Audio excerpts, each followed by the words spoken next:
teach a man to fish and you feed him for a lifetime. But that's if there'll be enough fish left in our oceans. Whether it comes straight off the boat or served on a plate, nowadays linefish is hard to come by. We used to get a selection of about 8 fish.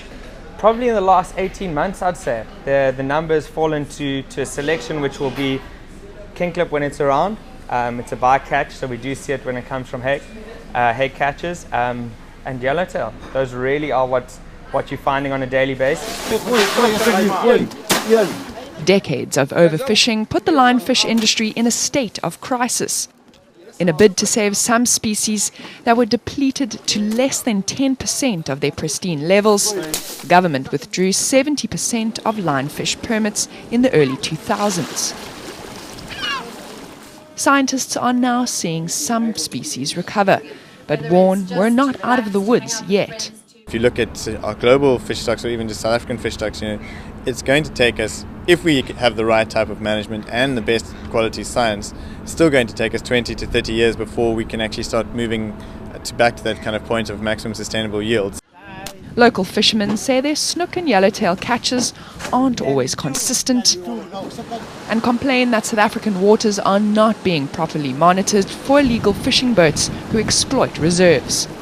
There is no patrol boats. Every day when we go to sea, maybe once or twice a month we see there's a patrol boat going here.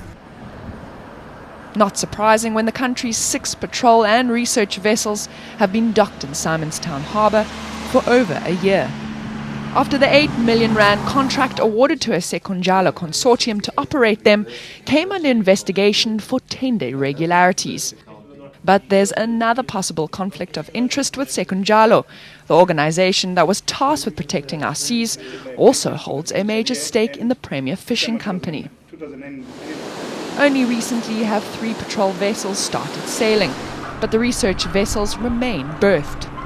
We want to get those vessels out there, and they will be out, that I can promise you. By when? Well, now that is the question that I don't want to commit now, but let me put it this way. We do whatever in our power to get into water because we also understand there is an urgency, there is a need.